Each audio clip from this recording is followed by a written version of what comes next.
Hello friends, स्वागत है आपका मेरी इस यूट्यूब चैनल मैथ्स मूवी पर। और फ्रेंड्स, आज हम लोग यहाँ पर 10वीं बोर्ड की विषय इतिहास के अध्याय 3 में अध्ययन करेंगे हिंद चीन में राष्ट्रवादी आंदोलन। फ्रेंड्स, क्या है तो हिंद चीन में राष्ट्रवादी आंदोलन 10वीं बोर्ड विषय इतिहास अर्थात हिस्ट्री से। चलिए यहाँ कुछ मुख्य बातें को देखते हैं। तो इसके अंतर्गत हम लोग यहाँ देखते हैं कि आज के वियतनाम, लाओस, कंबोडिया के क्षेत्र हिंद चीन के अंतर्गत आते हैं। जैसे हिंद चीन की हम बात करते हैं तो कौन कौन से देश आ जाते हैं? तो आज के समय में हम लोग जानते हैं वियतनाम देश है, लाओस एक देश है, कंबोडिया एक देश है। तो ये सब जो क्षेत्र हैं हिंद चीन के अंतर्गत आते हैं। ठीक है, तो सबसे पहले हम आपको यह बता दें कि कंबोडिया की राजधानी कहाँ है। तो इसका राजधानी नामपेन है। कहाँ है? कंबोडिया की राजधानी नामपेन है। इसकी आबादी लगभग 1.5 करोड़ के आसपास है। वियतनाम की बात करें तो वियतनाम की राजधानी हनोई है। वियतनाम की राजधानी हनोई है।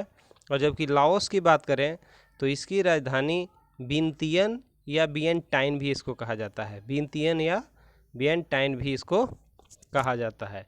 अच्छा, पहले ये समझ लें थोड़ा सा इस विशेष आगे बढ़ने से पहले कि हिंद चीन में जो राष्ट्रवादी आंदोलन है उसको कुछ परिचय के रूप में हम आपको बताते हैं। तो यह क्या था? तो हिंद चीन जो था हिंद चीन जो था दक्षिण पूर्व एशिया में हिंद चीन देशों से अभिप्राय क्या था? उस समय तत्कालीन समय में लगभग 3 लाख वर्ग किलोमीटर में फैले हुए वह प्रायद्वीप था। ठीक है, कौन सा किसका प्रायद्वीप था? तो जिसमें वर्तमान समय का वियतनाम, जैसे आप अभी बताए हमको देश था, लाओस था और कंबोडिया था। इस सब का क्षेत्र उसमें शामिल था। और इसकी उत्तरी सीमाएं कहाँ से लगती थी? तो म्यांमार एवं चीन से छूती थी। तो दक्षिण में चीन सागर और पश्चिम में म्यांमार क्षेत्र से ये जुड़ते थे। ठीक है, अब इसके विषय में हम आगे बढ़ते हैं। तो यह देखते हैं कि आज के वियतनाम, लाओस और कंबोडिया के क्षेत्र हिंद चीन के अंतर्गत आते थे। पहले ही डिस्कस हो चुका। दूसरे पॉइंट, इस देश के कुछ देशों पर चीन और कुछ पर हिंदुस्तान का सांस्कृतिक प्रभाव था। ध्यान रखेंगे, इस देश के कुछ देशों पर चीन का और कुछ देशों पर हिंदुस्तान का, मतलब इंडिया अर्थात भारत का सांस्कृतिक प्रभाव था।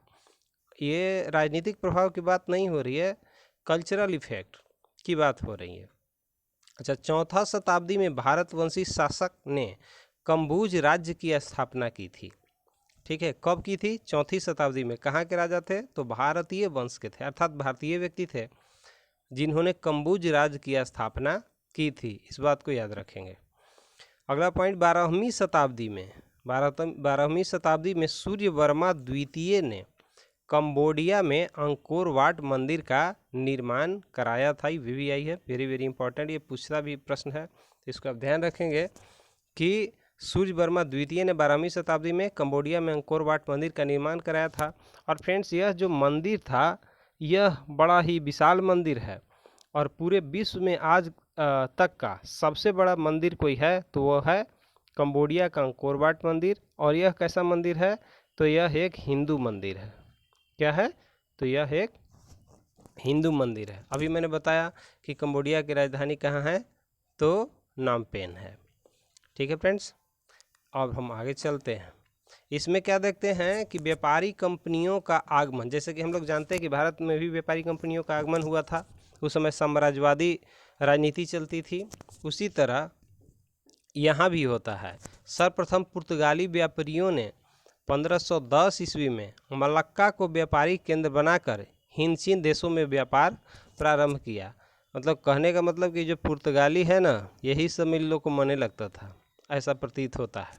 आपने देखा कि 1498 में भी पुर्तगाली ही सबसे पहले वास्को डी गामा आया था कालीकट बंदरगाह पर। और यहाँ भी देख रहे हैं कि सर्वप्रथम पुर्तगाली व्यापारी ने ही 1510 ईस्वी में मलक्का के व्यापारिक केंद्र बनाकर हिंद चीन में व्यापार प्रारंभ कर दिया था। आगे देखिए, पुर्तगाल के बाद फिर कौन आए? तो स्पेन आए, डच आए, इंग्लैंड आया और फिर फ्रांसीसियों का आगमन हुआ। बस उसी तरह की कहानी है कि भारत में भी जैसे पुर्तगाली आए थे, डच आए थे, इंग्लैंड वाले आए थे, फ्रांसीसी भी आए थे, कुछ इस तरह कथा कहानी यहाँ भी है। आगे देखते हैं, 20वीं शताब्दी के आरंभ तक संपूर्ण हिंद चीन फ्रांस के अधीन में आ गया। अब यहाँ का हो गया कि जैसे आप जानते हैं कि बांडीवास युद्ध के बाद जो है फ्रांस की शक्ति ह्रास हुआ इंडिया में, तो वह सोचा कि यहाँ कुछ ज़्यादा अच्छा नहीं है, यहाँ कमज़ोर पड़ रहे हैं, तो वह चीन तरफ रुख कर लिया और हिंद चीन में अपना कब्जा किया। और जैसा कि देख रहे हैं कि 20वीं शताब्दी के आरंभ तक संपूर्ण हिंद चीन क्षेत्र पर, कहने का मतलब कि जो कंबोडिया, वियतनाम और लाओस जो देश था, इस सब पर पूर्ण रूप से किसका कब्जा हो गया? तो फ्रांस देश का कब्जा हो गया। अब यह भी जानते चलिए कि फ्रांस की राजधानी कहाँ है? तो पेरिस है। और अच्छा, पेरिस किस नदी के किनारे है? सीन नदी के किनारे है। पेरिस किस नदी के किनारे है? तो सीन नदी के किनारे है। ठीक है, अब हम लोग आगे बढ़ेंगे तो इसमें देखते हैं कि हिंद चीन में बसने वाले फ्रांसीसी को क्या कहा जाता था। भी यह पॉइंट है, इसको बिल्कुल याद रखेंगे। हिंद चीन में बसने वाले जो फ्रांसीसी आदमी थे, व्यक्ति थे, उनको कोलोन कहा जाता था। क्या कहा जाता था? कोलोन कहा जाता था। ठीक है, अच्छा एक बात और जान लीजिए कि फ्रांस के वर्तमान में राष्ट्रपति अभी कौन है? तो इमैनुअल मैक्रो। इमैनुअल मैक्रो अभी वर्तमान में फ्रांस के राष्ट्रपति हैं। आगे चलते हैं, कुछ पॉइंट्स को देखते हैं जो हमारे एग्जाम के पॉइंट ऑफ व्यू से ज़रूरी है। तो फ्रांस द्वारा हिंद चीन में उपनिवेश स्थापना के उद्देश्य, बात है कि उपनिवेश तो स्थापना फ्रांस ने हिंद चीन में किया, लेकिन इसके उद्देश्य क्या थे, ये चाहता क्या था, ये बात को पॉइंट वाइज हम देखेंगे। भारत में फ्रांसीसी शक्ति कमज़ोर हो रही थी, जैसा अभी हमने बताया कि वांडीवास के युद्ध में इंग्लैंड ने फ्रांस को इंडिया में पराजित कर दिया था। तो चीन में उनकी प्रतिद्वंदिता मुख्य रूप से इंग्लैंड से थी, अतः हिंद चीन में अपनी स्थिति को मजबूत करना चाहते थे। जाहिर सी बात है कि भारत में इंग्लैंड से हार गए थे, चीन में भी उसकी प्रतिद्वंदी इंग्लैंड ही बने हुए थे। तो जहाँ हार गया तो वैसे भी किसी से व्यक्ति हारता है तो अपने को कमज़ोर महसूस करता है। इस तरह से सुरक्षित स्थिति उसको हिंद चीन का लगता है, किसको? फ्रांस को। ठीक है, तो ये यहाँ अपना स्थिति मजबूत करना चाह रहा है। अपने देश में औद्योगिकरण के लिए जो कच्चे माल की आपूर्ति एवं उत्पादित वस्तुओं के लिए बाजार की आवश्यकता थी। मालूम है कि जो ये औद्योगिक क्रांति हुई यूरोप में मुख्य रूप से, तो वहाँ के लगभग जो देश थे साम्राज्यवादी नीति अपनाए, अपने से कमज़ोर देशों पर व्यापार के बहाने या किसी तरह धीरे धीरे पैर जमा कर वहाँ कब्जा कर लेते थे और वहाँ के कच्चे माल अपने देश में लाते थे और फिर वो बना करके फिर उसी देश में बेचते थे। मतलब कच्चा माल का भी साधन बनता था जो गुलाम देश था, और बाज़ार का भी साधन बनता था। तो इस तरह से गरीब देश गरीब होते गए, गुलाम होते गए, और जो औद्योगिकरण जहाँ जिस देश में हुआ वो अमीर होते गए। जैसे आपको बात करें, जापान भी शामिल था एशिया के प्रमुख देश, फ्रांस था, आपको पुर्तगाल हो गया, उसके बाद डच हो गए, और ब्रिटिश तो था ही, जानते ही हैं कि उसका सूरज नहीं डूबता था, ऐसा कहा जाता है। आगे चलते हैं, 17वीं शताब्दी में फ्रांसीसी व्यापारी हिंद चीन में पहुंच चुके थे। फ्रांसीसी सेना ने पहली बार, देखिए व्यापारी तो पहुंच ही गए थे, मैंने बताया कि कोई ना कोई रास्ता अपनाए, या तो व्यापार के बहाने या डायरेक्ट एक्शन से। तो 1858 ईस्वी में वियतनाम में प्रवेश कर गए फ्रांसीसी सैनिक, और धीरे धीरे 80 के दशक में क्या हुआ कि उसके मध्य तक उसके उत्तरी इलाके पर अपना कब्जा कर लेता है। वियतनाम के जो उत्तरी इलाका था वहाँ पर ये फ्रांस के जो लोग हैं, सैनिक हैं, कब्जा कर लेते हैं। फ्रांस चीन में युद्ध होता है, और उसके बाद उन्होंने टोकिन एवं अनाम, याद रखिएगा, टोकिन एवं अनाम पर भी कब्जा कर लिया। ये जो दो जगह हैं, जब फ्रांस और चीन में युद्ध हुआ तो उसमें चीन हारता है, और इस पर एक टोकिन नाम का जगह है, अनाम नाम का जगह, इस पर फ्रांसीसी का कब्जा हो जाता है। इस प्रकार 20वीं शताब्दी के आरंभ तक पूरा हिंद चीन फ्रांस के अधीन हो जाता है। अब यहाँ पर देखते हैं कि जो 20वीं शताब्दी जब शुरू हो रहा है तब क्या होता है, तो ये पूरे हिंद चीन पर फ्रांस का कब्जा हो जाता है। आगे की कहानी हम लोग देखते हैं, इसमें क्या हो रहा है। तो अगला पॉइंट में, अपने उद्देश्यों की प्राप्ति के लिए फ्रांसीसियों ने सर्वप्रथम व्यापारिक नगरों, सबसे पहले जहाँ से फ़ायदा होने वाला था, तो व्यापारिक जो नगर थे वहाँ के बंदरगाह थे, और उसके बाद किसानों एवं मजदूरों का शोषण करना शुरू कर दिया। पहले तो व्यापार के बहाने जाते हैं, फिर वहाँ कब्जा करते हैं, और जहाँ से आराम से पैसा आ सकता है आसानी से उन क्षेत्रों को ये कब्जा करते हैं। बाद में सैनिकों और किसानों को किसानों और मजदूरों को भी शोषण करते हैं। फ्रांसीसियों ने वहाँ के विकास के लिए भी कई सकारात्मक कदम उठाए। जैसा कि हम लोग जानते हैं कि इंग्लैंड वाले भी आए, अंग्रेज भी आए इंडिया में, तो विकास के लिए भी कुछ काम किए, ज़्यादा शोषण किए। वही हाल कुछ इस तरह से वहाँ भी था। कृषि की उत्पादकता बढ़ाने के लिए नहर एवं जल निकासी की समुचित प्रबंध किया इन्होंने। देखिए वहाँ पर शासन तो करना ही था, चूँकि वहाँ से कच्चा माल ले जाना था, तो क्या करे, कृषि क्षेत्र में इन्होंने निवेश किया। और आपको मालूम होना चाहिए कि उस समय चावल के उत्पादन में लगभग तीसरा स्थान प्राप्त हो गया था, तो ये बात आपको ध्यान रखना है। अच्छा ये देखिए, दलदली भूमि, जंगलों आदि में कृषि क्षेत्र को बढ़ावा दिया जाने लगा। मतलब नए नए क्षेत्र खोजे जाने लगे कृषि के विकास के लिए। देखिए पॉइंट यहाँ पर आ गया आपका, जो भी मैं चर्चा कर रहा था। तो यह है इसमें कि इन प्रयासों के फलस्वरूप जो कुछ विकास के कार्य फ्रांसीसियों ने किया, उसमें 1931 ईस्वी तक वियतनाम विश्व का तीसरा सबसे बड़ा चावल निर्यातक देश बन गया। तो इस हिसाब से कहेंगे कि फ़ायदा हुआ वियतनाम वालों का। लेकिन दूसरी तरफ से देखें तो वहाँ शोषण कर रहा था। वहाँ के जो चावल निर्यातक देश बना, तो आखिर चावल पर नियंत्रण किसका था, उसको किस तरह से यूज किया जाए, किस तरह से निर्यात किया जाए, कहाँ दिया जाए, ये सारा काम फ्रांस कर रहा था। तो कई गुलामी में भी एक प्रगति का काम हुआ। अब देखिए, रबड़ बागानों, फार्मों, खानों में मजदूर से एक तरफा अनुबंध व्यवस्था किया जाता था। अब इस व्यवस्था के अंतर्गत मजदूरों का कोई अधिकार नहीं था, जबकि मालिकों को असीमित अधिकार थे। कहने का मतलब कि एक तरफा एक अनुबंध बनाया जाता था, एक शर्त कहिए बनाया जाता था, जिसके तहत पूरा शर्त कौन थे, मालिक को ही उसमें ऊपर रखा जाता था। मजदूर को उसमें कोई अधिकार नहीं था, वो जैसे चाहते थे वैसे यूज करते थे, काम करवाते थे, उसके बदले नाम मात्र की मजदूरी देते थे। तो इस तरह से शोषण प्रारंभ हो गया। अब हम लोग देखते हैं कि हिंद चीन में राष्ट्रीयता का विकास कैसे होता है। तो फ्रांसीसियों और उसके वर्चस्व के विरुद्ध पूरे हिंद चीन के लोगों ने जमकर संघर्ष किया, और यहीं से हिंद चीन में राष्ट्रीयता की भावना बलवती होने लगी। मतलब राष्ट्रीयता की भावना जगा, और फिर स्वतंत्रता के लिए अब संगठित होकर वे लोग भी संघर्ष करने लगे। अब इसी सिलसिले में देखते हैं कि 1903 ईस्वी में क्या होता है। तो फान बाई चाउ ने, यह एक व्यक्ति का नाम है, चाउ खाने वाला मत समझिएगा, कुछ इस तरह के नाम वहाँ के होता है। तो फान बाई चाउ ने दुई तान होई, यह क्या है, दुई तान होई एक क्रांतिकारी संगठन है, की स्थापना की, जिसके नेता किसको बनाया गया, तो कुआंग दे को बनाया गया। इस पार्टी का नेता कौन बने, तो इस पार्टी का नेता बनते हैं कुआंग दे। किस पार्टी के, दुई तान होई। स्थापना कौन किया, फान चाई उन। तो इस थोड़ा सा ध्यान रखिएगा, कठिन नाम है। यहाँ देखिए, फान बाई चाउ ने history of loss of Vietnam एक पुस्तक लिखा, की रचना कर राष्ट्रवादी चेतना को विकसित करने में मदद की।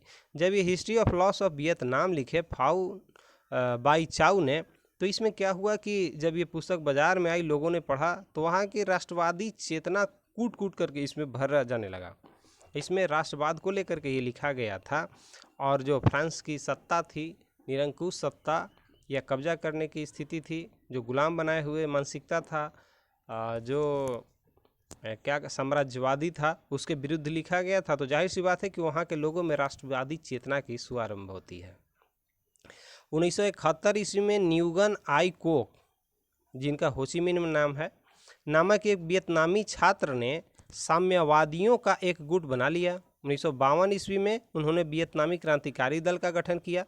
1930 ईस्वी में वियतनाम के बिखरे राष्ट्रवादी गुटों की एकजुट कर वियतनाम कांग सांग देंग अर्थात वियतनाम कम्युनिस्ट पार्टी की स्थापना करते हैं। कहने मतलब एक राष्ट्रवादी नेता के रूप में प्रकट होते हैं हो ची मिन, जिनको न्यूगन आई क्विक भी कहा जाता है।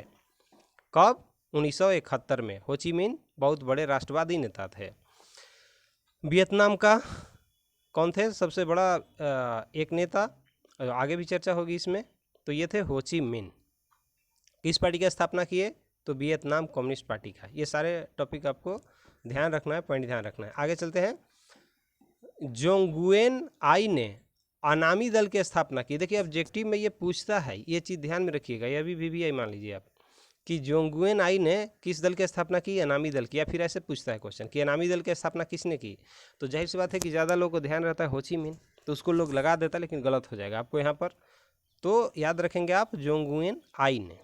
आगे चलिए, तो आगे हम बढ़ते हैं यहाँ पर। हो ची मिन्ह मार्ग, यह मार्ग हनोई से चलकर लाओस कंबोडिया के सीमा से गुजरता हुआ दक्षिणी वियतनाम तक जाता था, जिससे सैकड़ों कच्ची और पक्की सड़कें जुड़ी हुई थी। कहने का मतलब बहुत बड़ा मार्ग था ये हो ची मिन्ह मार्ग। कहाँ से कहाँ तक, तो हनोई मतलब वियतनाम की राजधानी से होकर के लाओस कंबोडिया की सीमा से गुजरता था और यह दक्षिणी वियतनाम तक जाता था।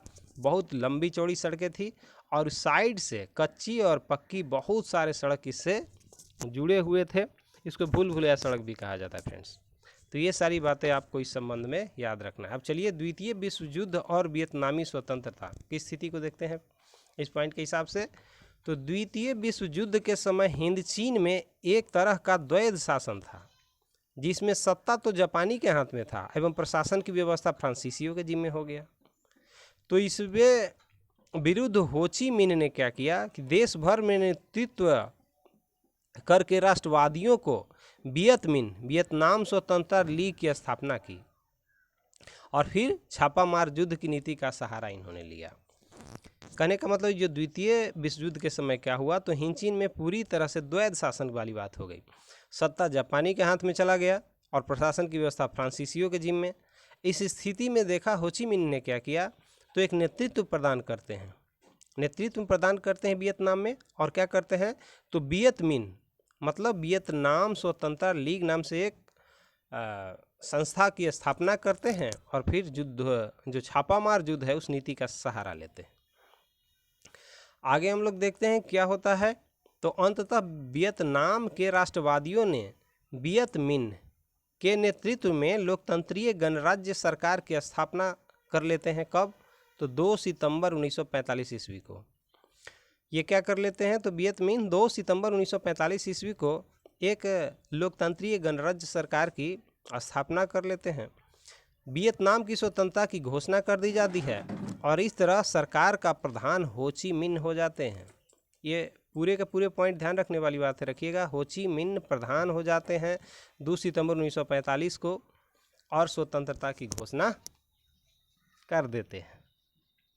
अच्छा, आगे देखते हैं कि वियतनाम की स्वतंत्रता के समय अनाम का शासक राजा बाओ दाई था। जो अनाम एक जगह था उसका शासक कौन था, तो राजा कौन था, तो बाओ दाई था। अब 6 मार्च 1946 को फ्रांस एवं वियतनाम के बीच एक हनोई समझौता होता है। ये पूछता है क्वेश्चन कि हनोई समझौता किस किस देश के बीच में हुआ, तो फ्रांस और कहाँ, फ्रांस एवं वियतनाम के बीच हनोई समझौता 1946 में, जिसके तहत फ्रांस ने वियतनाम को गणराज्य के रूप में स्वतंत्र इकाई की मान्यता दे दी जाती है। मतलब फ्रांस ने इसकी मान्यता दे दिया। आगे की घटनाक्रम हम लोग देखेंगे। पूरे जो बिंदुवार पॉइंट है ध्यानपूर्वक देखेंगे, निश्चित रूप से आपको एग्जाम में काफ़ी मदद मिलेगा। आप अच्छे तरह से लिख पाएंगे, आराम से आप सुनेंगे, कहानी की तरह याद हो जाएगा। 1950 ईस्वी में हिंद चीन की स्थिति पुनः जटिल हो जाती है। एक बार फिर देखिए, जो फ्रांस उसको गणतंत्र के लिए परमिशन दे देता है, लेकिन इसके बाद फिर से एक बार वहाँ की स्थिति जटिल बन जाती है। क्यों? क्योंकि इस क्रम में बियन फू पर गुरिल्ला सैनिकों ने आक्रमण कर दिया। बियन फू एक जगह है, तो वहाँ पर गुरिल्ला सैनिकों ने आक्रमण किया, जिसमें फ्रांस बुरी तरह पराजित हो जाता है। अब हिंद चीन में बढ़ रहे साम्यवादी विचारों को रोकने एवं दमन करने के लिए अमेरिका की देखिए यहाँ से एंट्री हो जाती है। वहाँ फ्रांस पराजित होता है, साम्राज्यवादी विचार यहाँ बढ़ने लगते हैं, तो अमेरिका यहाँ एंट्री देखिए मार देता है। क्योंकि हमेशा हस्तक्षेप अमेरिका वाला करते रहा है, क्योंकि पूंजीवादी का समर्थन करता है, जबकि साम्यवादी का समर्थन रूस और चीन करता है। आगे देखते हैं कि मई 1954 ईस्वी में जेनेवा में हिंद चीन की समस्या पर वार्ता हेतु सम्मेलन बुलाया गया, जिसे जेनेवा समझौता कहा जाता है। कब? 1954 में। यह समझौता रूस और अमेरिका के बीच हुआ। जिनेवा समझौता रूस और अमेरिका के बीच हुआ कब हुआ? 1954 में, बिल्कुल याद रखिए आप। जिसके तहत वियतनाम को 2 भागों में बांट दिया जाता है। पूछा जाएगा प्रश्न, वियतनाम को कब 2 भागों में बांटा गया? 1954 में। कहाँ समझौता हुआ था? जिनेवा में, ठीक है। और किसके किसके बीच समझौता हुआ था? तो रूस और अमेरिका के बीच, ठीक है। तो इस तरह से भी आपको याद रखना है। आगे चलिए, होआ आंदोलन, यह क्या था? तो यह एक बौद्धिक धार्मिक क्रांतिकारी आंदोलन था। न तो मुख्य रूप से बौद्धिक था, नहीं धार्मिक था, नहीं क्रांतिकारी था, मतलब एक समन्वय रूप था। यह बौद्धिक भी था, धार्मिक और क्रांतिकारी आंदोलन था, जो 1939 ईस्वी में प्रारंभ हुआ तथा इस आंदोलन के नेता हुइन फू सो थे। कौन थे इनके नेता? नाम जरा कठिन सबको होता है, इसलिए थोड़ा ध्यान रखेंगे आप। तो इनके नेता का नाम था, एक बार फिर से देख लीजिए, हुइन फू सो इनके नेता का नाम था। इस आंदोलन के अनुयायी क्रांतिकारी उग्रवादी घटनाओं को अंजाम देते थे। कुछ आगे पॉइंट पर हम लोग चर्चा करेंगे। अब इसमें आते हैं 1964 की बात होती है, अगले पॉइंट में हम लोग बात करेंगे। तो यहाँ क्या होता है कि 1964 में स्वतंत्र राज्य बनने के बाद कंबोडिया ने संवैधानिक राजतंत्र को स्वीकार कर लिया। 1964 में क्या हुआ? तो ये घटनाक्रम बनता है और कंबोडिया संवैधानिक राजतंत्र को स्वीकार कर लेता है। नरोत्तम सिंह लुक वहाँ के राजा बन जाते हैं। कौन राजा बन जाते हैं कंबोडिया के? तो नरोत्तम सिंह लुक। कब बनते हैं? 1964 में। कैसा वहाँ तंत्र स्वीकार किया जाता है? संवैधानिक राजतंत्र। तो ये सारी बातें याद रखेंगे, जिन्हें लगातार अमेरिका के संघर्ष का सामना करना पड़ा। मैंने पहले भी बताया कि अमेरिका पूंजीवादी का समर्थक है और रूस चीन साम्यवादी का। तो ऐसे में क्या हुआ, अमेरिका को बुरा लगा और उसे हमेशा उलझते रहा, हमेशा संघर्ष करना पड़ा नरोत्तम सिंह लुक को। आगे चलते हैं। 1978 ईस्वी में नरोत्तम सिंह लुक ने सक्रिय राजनीति से संन्यास ले लेते हैं। फिर कंबोडिया का नया नाम बदल के कंपूचिया कर दिया जाता है। क्या होता है? तो 78 में नरोत्तम सिंह लुक संन्यास ले लेते हैं और कंबोडिया का जो नाम पहले कंबोडिया हुआ करता था अब कंपूचिया कर दिया जाता है। कब? 78 में, 1978। आगे चलते हैं। जिनेवा समझौता के फलस्वरूप उत्तरी वियतनाम में साम्यवादी सरकारें थी और दक्षिणी वियतनाम में पूंजीवादी सरकारें थी। 5 अगस्त 1964 को अमेरिका ने उत्तरी वियतनाम पर आक्रमण कर दिया। अब कहिए क्यों उत्तरी वियतनाम पर भी आक्रमण क्यों किया? क्योंकि आपको मालूम है कि वहाँ साम्यवादी सरकार थी और साम्यवादी विचारधारा से बहुत उसको चीड़ रहता है, क्योंकि वह खुद पूंजीवादी सरकार की सहायता करता है। चूँकि यह दक्षिणी भाग में था इसलिए यहाँ पर आक्रमण नहीं करता है। तो ये बात आपको ध्यान रखना है। और उत्तरी वियतनाम पर आक्रमण किया। इस युद्ध में अमेरिका ने रासायनिक हथियारों, देखिए इस युद्ध में क्या किया? तो रासायनिक हथियार कौन कौन? नापाम, ऑरेंज एजेंट एवं फास्फोरस बमों का इस्तेमाल किया, जो कि काफ़ी घातक था। देखिए इसके बारे में एक एक करके हम लोग देखते हैं कितना घातक था। मानवता के लिए एक तरह से यह अभिशाप था।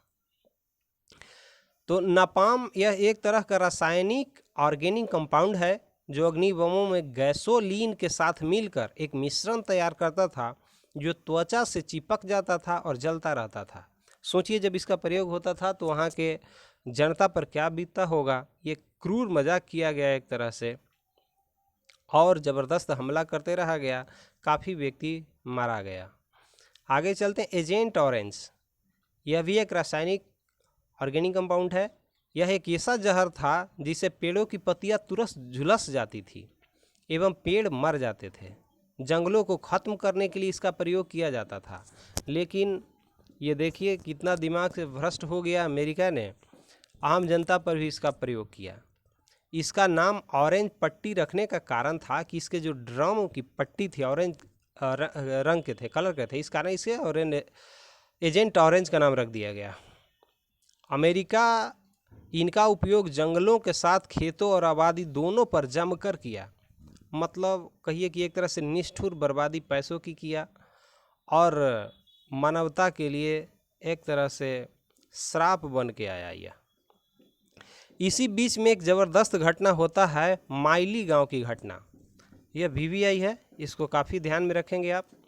माइली गांव की घटना, यह तो एक तरह से क्रूरता का हद पार कर गया। अमेरिका का घिनौना चित्र इसमें स्पष्ट हुआ। देखते हैं हम लोग। यह दक्षिणी वियतनाम के एक गांव था। माइली गांव क्या था? तो दक्षिणी वियतनाम का एक गांव था जहां लोगों को वियतकांग का समर्थन मानकर, वियतकांग कौन था? तो वियतनाम का जो एक क्रांतिकारी पार्टी था उसको समर्थक माना गया कि माइली गांव के लोग समर्थक हैं। अमेरिकी सेना ने पूरे गांव को घेर कर और पुरुषों को जान से मार डाला तथा औरतों और बच्चियों को बंधक बनाकर कई दिनों तक सामूहिक बलात्कार किया, फिर उन्हें भी मार दिया और लास्ट में क्या किया? पूरे गांव में आग लगा दिया जाता है। लाशों के बीच दबा एक बूढ़ा व्यक्ति जिंदा बच गया है जो इस पूरे घटना को उजागर किया। यह चरित्र दिल दहला देने वाला था और पूरे विश्व का रूह एक तरह से कांप गया। इस कारण पूरे विश्व में अमेरिका की थू थू होने लगी, उसकी बदनामी होने लगी और हर तरफ विरोध का स्वर उठने लगा। माइली गांव की घटना के बाद अमेरिकी सेना की आलोचना पूरे विश्व में होने लगी। प्रसिद्ध दार्शनिक रसेल थे, उस समय के जो फेमस फिलोसोफर रसेल थे, एक अदालत लगा करके अमेरिका को वियतनाम युद्ध के लिए दोषी करार दिया। यह क्वेश्चन पूछता है कि कौन से वे प्रसिद्ध दार्शनिक थे जो माइली गांव की घटना के लिए अमेरिका को एक अदालत लगा करके उसके लिए दोषी ठहराया था? तो ये थे दार्शनिक रसेल। ये बात को आप ध्यान रखेंगे। अमेरिका पर वियतनाम समस्या का समाधान करने के लिए अंतर्राष्ट्रीय दबाव पड़ने लगा। तत्कालीन राष्ट्रपति जो निकल्सन थे, वियतनाम में शांति के लिए 5 सूत्री योजना की घोषणा कर दी। अब यहाँ देखते हैं कि वह जो 5 सूत्री योजना था, उस योजना में आखिर क्या था, क्या हुआ, कहानी अभी बाकी है, हम लोग देखते हैं। हिंद चीन की सभी सेनाएं युद्ध बंद स्थान पर यथा स्थान पर रहेगा। मतलब हिंद चीन में जो सेना है वह युद्ध तो बंद कर दिया जाएगा लेकिन वहीं पर बना रहेगा सेना। दूसरा था युद्ध विराम को देख रेख अंतर्राष्ट्रीय पर्यवेक्षक करेंगे। जो भी अंतर्राष्ट्रीय पर्यवेक्षक रहेंगे उनके देख रेख में होगा। इस दौरान कोई देश अपनी शक्ति बढ़ाने का प्रयत्न नहीं करेगा। मतलब उसे भी एक तरह से डर था कि अगर शक्ति बढ़ाएगा तो कहीं हमला कर सकता है। चौथा, युद्ध विराम के दौरान सभी तरह की लड़ाइयाँ बंद रहेगी। और 5वां, युद्ध विराम का अंतिम लक्ष्य समूचे हिंद चीन में संघर्ष का अंत होना था। यह था निकल्सन के 5 सूत्री प्रोग्राम। लेकिन इसमें होता क्या है? तो यह है अंततः यह 27 फरवरी 1973 को कहाँ बात आती है? तो इसमें बात आती है अंततः 27 फरवरी 1973 ईस्वी को पेरिस में वियतनाम युद्ध की समाप्ति के समझौते पर हस्ताक्षर हो गया। और समझौते की मुख्य बातें क्या थी? तो युद्ध समाप्ति के 60 दिनों के अंदर अमेरिकी सेना वापस हो जाएगी। उत्तर एवं दक्षिणी वियतनाम परस्पर सलाह करके एकीकरण का मार्ग खोजेंगे और इस प्रकार अमेरिका के साथ चला आ रहा युद्ध समाप्त हो गया एवं अप्रैल 1975 ईस्वी में उत्तरी एवं दक्षिणी वियतनाम का एकीकरण हो जाता है। और इस तरह यह पूरे कथा कहानी का अंत हो जाता है। और हिंद चीन में राष्ट्रवादी जो आंदोलन हो रहे थे कुछ इस प्रकार से समाप्त होते हैं। तो फ्रेंड्स, आज का ये कैसा लगा वीडियो आप कमेंट करके बताएंगे। अच्छा लगा, कुछ फ़ायदा हुआ होगा तो इसे लाइक कर देंगे और इसे शेयर भी कर देंगे आप अपने व्हाट्सएप ग्रुप या फेसबुक या कहीं भी। और मुख्य रूप से फ्रेंड्स आप सब्सक्राइब कर लेंगे जिससे इस तरह की वीडियो हम बनाएं तो आपके पास अतिशीघ्र पहुंच जाए, क्योंकि आपको अच्छे मार्क्स लाने में 10वीं बोर्ड में काफ़ी यह मदद करेगा। तो आज की वीडियो में इतना ही। बहुत बहुत धन्यवाद। Thank you very much.